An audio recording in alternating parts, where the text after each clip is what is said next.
Una sir, ito pag-usapan natin para aware lang yung atin pong, audience and yung ating mga listeners and viewers. Ano po ba sir yung, name ng ating organization and, bakit po ba nabuo ang inyong organization, Sir Juni?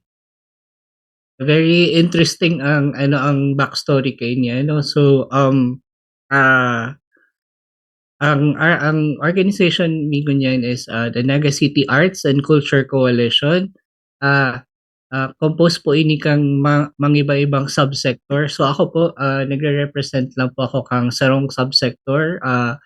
Igwa po for dance, igwa sa music, igwa sa film, igwa sa literature, emerging arts, architecture, and igwa din po sa uh, cultural heritage po. So sa pagkuan po, pag mantinir ka itong mga garo cultural sites kang manlabi-labing lugar digdi sa Tuya. So ang backstory man sa nakaini, actually very bago pa lang kami so garo I think 3 years pa lang kami ngunyan, if I may say, but we started a long way.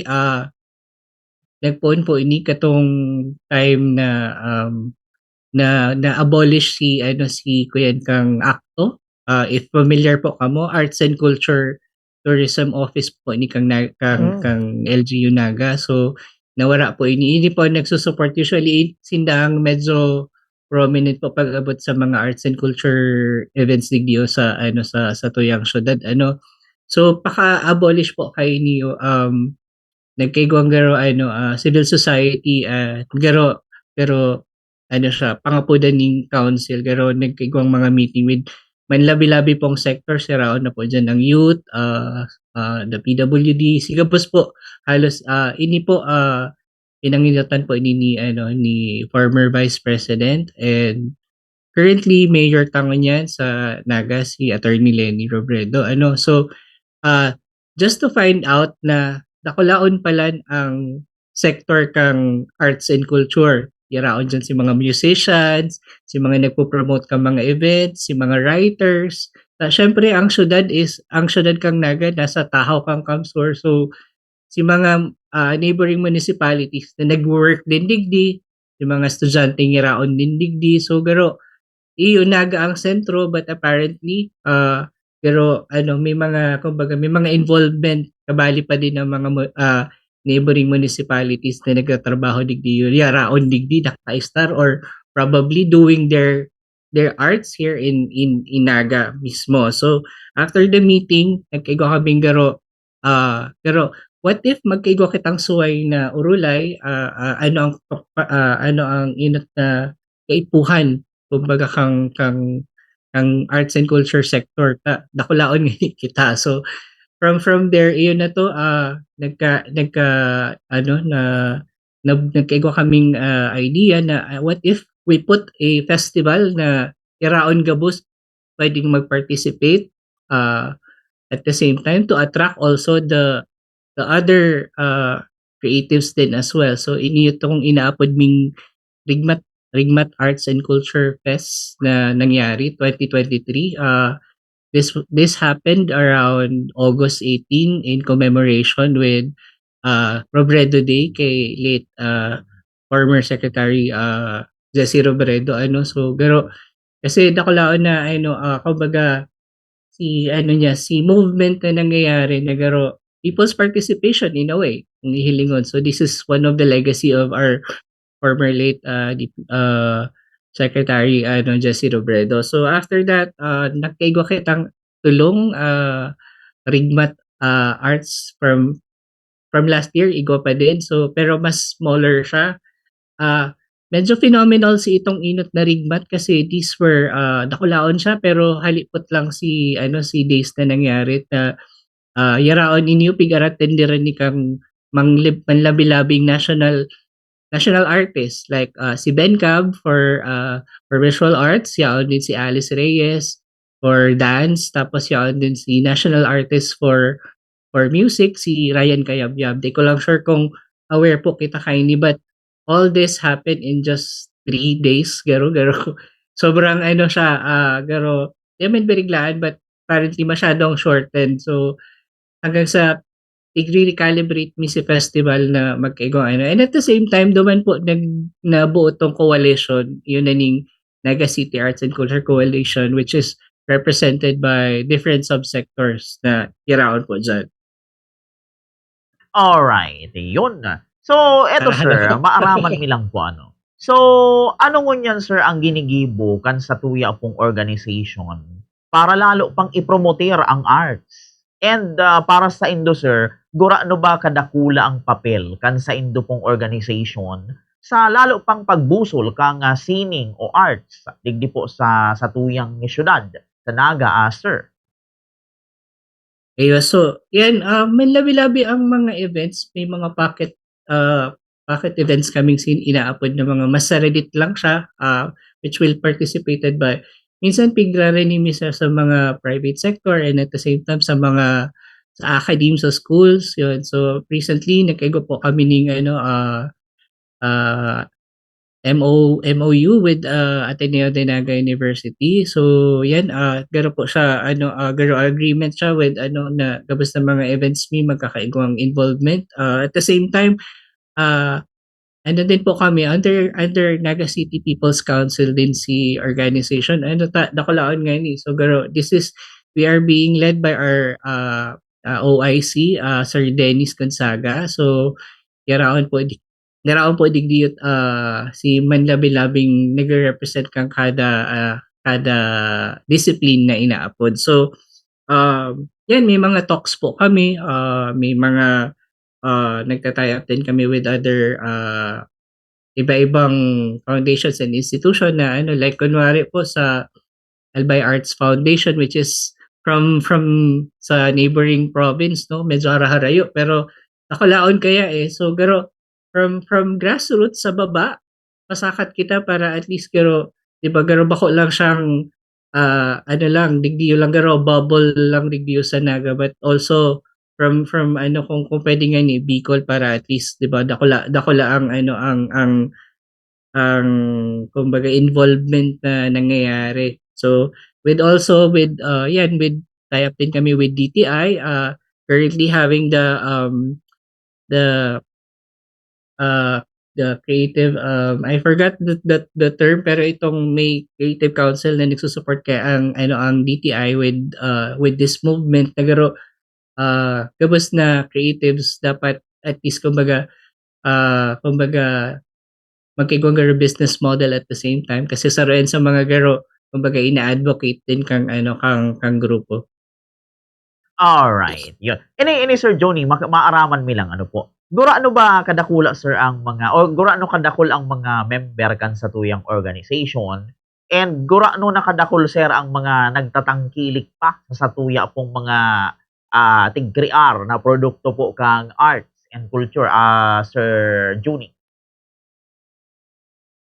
Currently, we are also promoting kasi kaka-SEC registered mi lang. So, aram mo to, pero we're actually inviting more members. So, si past 3 years, I think more or less, dikit man lang sana kami, but apparently, pusog iniyo saka si mga tao, si core group na nagpuon kay itong Rigmat are also still very active until now. So like yaraon digdi ang si Jen Romano from the film. So she currently just joined last year's Cinemalaya, si Padamlagan, if you are aware. Ano pa ba kasi ini mga importanteng bagay na pwedeng partisiparan, especially kung ang magayon din po kayo ni kasi at the same time nadadawag na din ang boses kang sektor na nakakabali na po kita sa mga sessions sa sanggunian. So mo bako lang siyang puro about arts, but also si involvement ta with the community, si kumbaga pagpasa ng resolution, si pagkuyan ka mga amendments ka mga kang satuyang mga public servants. So kabali po kita diyan sa sa involved na din po kita ngunyan kayan, which is yung kagayunan kasi at least madali na kumbaga sa romboses na lang halos ang raranihan. Alright. Ini Sir Juni, maisingit ko lang na kahaputan ano, in terms of sa iimbitar sa mga tao, paghimok sa mga tao na mag-anduyog kan sa tuyang mga, produkto. Igwa kita sir mga naeksperyensyahan ng mga challenges, mga huma sa himok ta sa mga tao na, "Unay tangkilikon ta ining produkto mi o ining samuyang, arts." Sir Juni? Locate me din yan. Ano ako kaya, syempre visual artist ako. So, pero how do I, uh, how do I sell my product kung produkto ko technically is painting. So, pero matic na painting siya. But other than that, kaya puhan mong mas maging creative, also at the same time, while you are advocating na, o tano, araw kayo ni ang presyo kayo ni, araw kayo ni araw kayo ni ang tano siya nag-accumulate sa araw kayo ning amount. So, may labi-labi ang paagi kang kada artist, kumbaga hustle, may ano pa din yung notion of hustle culture na syempre, kita as pero how do we value it? Kumbaga, yun ninyo, kagayonan kayo ni is to make people immerse more, mas manood ninda na, okay, arog pala ni kaini, arog pala ni kaini yung mag-hire ning musician, arog kaini pala ang rate kang arog kaini yo. So, pero, magayon siyang kumbaga naratibo na napag-uuralayan mo niyan. Kasi siyempre, dati garo typically yaon lang diyan, but right now dahil nga ni siguro nagpauni kang pandemic na garo everybody realized na, ay, creative din pala nako, ay, katao din pala nako mag-aral kaini. Dahil itong panahon kang pandemic, nakakurulong lang kita, dakol panahon mag-isip, dakol, apparently, people are cling to art. So, pero even cooking is also a form of art, diba? Culinary art. So, yan, makonsuelo na garo nag-uurulay na kita about this na garo dati-dati man lang garo alam mo 'to garo di ko man masabi na hababa ang hiling sa sa creatives, but the people started to realize na mananggad kabali niyo sa pang-araal daw tang buhay kumbaga. Alright. Una pa sir, maidugang ko pang kahaputan ano. So, sabi niyo nga ni sir, so bag-o, parang bag-o pa lang ang satuyang organization. Pero sa laog sir kang, kasi halawig naman na panahon sir, ano sir, ika-personally po, ano ang parang nadiskubre mo or natutuhan nindo sir, in terms of arts, kan kamo maglaog sa organization po na ini, Sir Juni? Actually siya, ang Trade of Secrets bago pa man ako naging, member, bago pa man ako nakalaog, bago pa man organizar organization na iniyo, pero nakulon siyang nagbukas na opportunities, and at the same time, garo mga nadiskubre mo nga ni na garo, ay, kaya ko pala magtaram sa inutan kang tao, kaya ko pala ni explain ning arog kay ni, pwede pala na akong mag-organize ning arog kay ni garo kumbaga may mga kumbaga, may man ibang pwedeng mag-gibo kundi ika. Kumbaga the necessity to do it, and at the same time, by doing it repetitively, garo arts man lang, garo muscle memory, kumbaga paulit-ulit nahahasa ka na nagiging kang, kumbaga nagiging kang pro sa aspetong ito na garo kakauro-utrong gibo, garo napo-polish siya, mas nagiging maray ang outcome. Alright. Ini sir, maisingit ko pa sir na kahaputan ano. Ano sir ang namamati mo? Parang na-mention niyo kaya yata sir Subago na may parang itong ang iba hababa yata ang hiling sa arts. May mga nagsasabi sir na, "Ay, arts, okay dahil man kita diyan makita. Hababa man lang diyan ang income ta." Ano ano sir ang nafi-feel nindo sir pag-arog kato ang mga sentimiento kang iba? Tong saro yan sa mga kumbaga tina-try mi man na i-debunk siya na garo bagang typically pag sarok kang estudyante, nagpo-phone ka pa lang or may inclination ka with arts,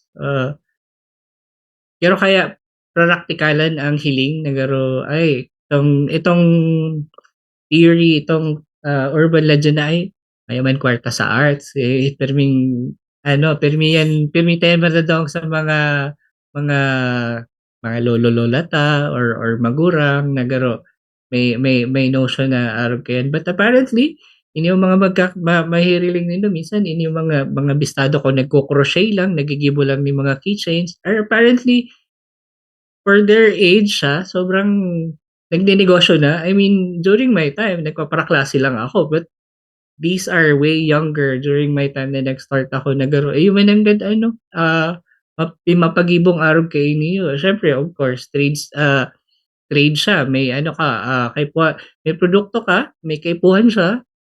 Kumbaga, oh, okay, afford mo ba? Sige, okay. Duman na naglalaog si aspeto kang business, saka si aspeto kang commerce, kang mga bagay-bagay. Alright, yun. So ini, sir, may kahaputan din sa kuyang katandem, ano, si Bombo Remy. So sige, Bombo Remy. Alright, good morning sir and thank you so much po Sir Juni sa inyo pong pagpaunlak na ibahan po digdi sa loob po kasi tuya pong programang Good Morning Philippines. So follow-up question na lang po sa mga pag-urulay niya to inyong pong arts man. Siguro sir sa loob po kan halabang panahon o 3 years to be exact sa inyo pong pakapi noon kasi inyo pong grupo. Ano po ito sa tuya na mga na recibir na pagrekognisar kasi sabi nga niya to kaya mismo digdi sa syudad ni Naga we all know naman na saro pa din ini kumbaga duman sa mas pinagtataw-an ning pansinan na arts na kung sa na sa mga jóvenes and syempre mas lalo pa po kumbaga na mas mamabot na mai-share i-appreciate dapat kan lambang mga Nagenyo or mga Filipino po. Ayun, so sa pag-abot naman sa achievements, dakol mga saradit sa kadarakulang bagay, I think na demi siya actually pig masyadong monitor for that span of 3 years. But just the thought na na-sec registered kami, dakulang bagay na siya. Pero ba, si aspect of business na siya dyan. So, garo, the opportunity itself is there. So, garo, at the same time, yun na nga nito na na-mention ko na garo, nagkakaigwa na kitang we are being invited pag-abot sa sa sanggunian, kumbaga pag may mga session, especially ang LGU Naga, ang sanggunian also created their own council. So pag-abot sa mga RK ni yung urulay, kumbaga may boses na din kita at the same time. Yan na-mention ko din itong being part of si coalition, kabali siya sa sa pagtulod kay itong makiar ni Direk Jen Romano itong pelikula niyang Padamlagan, representing our city, si istoryata ni about sa Colgate, di ba? So garo magaynon siyang aspeto na garo inyong mga istoryang ini dapat na araman ka mga tao na ang during martial law bako lang puro sa Manila ang napag-uurulayan. So with this film, kumbaga with arts, with her craft sa sa filmmaking, nagibuta na itulod inyo last year sa pagtarabang-tabang din kang iba-ibang institution and mga grupo like pero si NCPC also, dakulaon din si naitabang kay inyo, but at the same time yan pag-abot sa iba pang achievement, hopefully yan magkaigo pang mga opportunities para matabangan si mga inyong mga initiatives na nangyayari digdi sa syudad and with also the neighboring municipalities also. Alright, sir. Isa pa ho na kaputan na lang. Sir, ngunyan lako po ang artificial intelligence or inaapod po niya itong AI. And we all know, sabi nga ni Kan, dakol po kita nahihiling komento na huli ngaya sa mga AI, mga ginagamit ngaya, mas nauungusan partikular na ito pong sa tuya na mga talagang ang focus nila pagguhit lalo pa pag-create po kan sa tuya pong arts. Ano po sa inyo pong reaction with regards po sa nag-uusbong na artificial intelligence or AI po ngunyan? Data naman iyan mapupugulan ang technology, ang progressiveness is kumbaga double-edged sword siya masasabi. May maray-maraot kumbaga. with that ako, ang sentiments ko man kayan, iyan siya mawawala. And at the same time, you have to also, as a creative person, kay puan mong makisabay, kay puan mo mag-adapt. And at the same time, ako, day ko, feeling ko, day man maabot ang time na riribayan kang AI, ang mga trabaho ka mga creatives pag-abot sa paabot kayo sa urulay na iniyo kasi apparently AI is still kumbaga naghihiro sistem manggiraray nagfi-feed kang prompt kang AI is still tao manggiraray. So I don't think maabot sa punto AI is actually created to paano ba pero maging tabang mas maging at ease ang mga bagay-bagay especially kita pag-urulayan ta na garo samuya ako digital artist din ako at the same time so garo pag-abot sa RK na mga bagay people will still look for the authentic and see humanity of things na created ay gibo ni kang tao madali man siyang actually maano ma-identify 'di ba si touch of na okay computer may gibo ka ini and at the same time with the person pag tao man ang nagibo risa man siya actually so it's just that we have to also adapt and at the same time information is key magbasa pa din kita para di pa din kita kumbaga iyo man giraray ang kumbaga ang punto de vista kaiyan kay puwantang pirmi kitang aware knowledge is power 'di ba. Yun lang po. All right, sir. So last question na ini po, ano po ang masasabi niya to sa mga taong dai po nakaka-appreciate kang art lalo pa ta sangon niya nasabi nga niya to sa presente kinakipuhan niya natong mag-adapt as in suportaran ito pong sa tuya na mga nagpupuon kan pagpapahiling ka sa inda pong pagiging creative. Ano po, na-realize ko din lang man kaiyan, ni kumbaga ini mga taong ini are not actually they man sinda I don't think closed door man sinda but with lack of information syempre at the same time probably fear at the same time pwede din dahil din na naiintindihan si trade secrets of it kumbaga ini mga salit na bagay na garo ining aking ina kunwari may pamangkin ka na matibay magkanta alokon mo mag-perform sa birthday mo at least magpasalipit ka man lang daw pera 'di ba just to realize na garo ako man siyang puro garo libre at the same although mostly creatives artists are actually nagpupuon man sa mga arog kayan mga libre si mga pro bono na sige ako na bahala pwede kayo ni arog kayo ni but pwedeng kumbaga in kind may karibay pa din at the same time so yan din ang piga-advocate mi sa sa coalition na paluway-luway ma-educate ang mga tao na okay di man all the time libre ang artist para magibong arog kay ni arog kayan kasi ginigibo siya so 'di ba bako siya kumbaga minsan ang very spiritual kaya para sa mga artist ang pag-share kumbaga proseso siya 'di ba garo pigi-instill mo like an artist kunwari i-drawing ta ka lang araw kay ni maabot ang panahon probably di mo na afford or baka mas mahal na ang price kay ning artist na ini so might as well support habang nagpupuon pa lang sinda. Alright, yun. Ini sir, maidugang ko lang mga remaining question na lang, Sir Juni. Siyempre, ano baga sir, ngunyan, ng mga panahon, palibasa kadakol mga, anong apod kayo ni, mga nangyayari sa Pilipinas, na mga korupsyon, mga flood control project. Paano sa indo sir, as an artist, paano sir magagamit ang art para siyempre ipadangog taman lamang ang satuyang boses, kung anong masabi regarding digdi po sa nangyayari sa Pilipinas na kung ano-anong mga katiwalian, Sir Juni. Dakol pong kumbaga dakol paagi ang kada artist na ipaabot ang mga araw kaining mensahe kung tutol ka especially kung dakula ang I mean 'di ba kami nga ni may time na nag-uurulay kami nagro araw kini kadakula ang nawawarang kwarta what if ininvest niyo for sa mga eskwelahan para sa mga artist program, mga mentorship or what, dakulaon na bagay. So, makulog siyang naratibo pag-iisipon na dapat alam mo 'to, taxpayers' money yan, but apparently nawawara or kung saan man.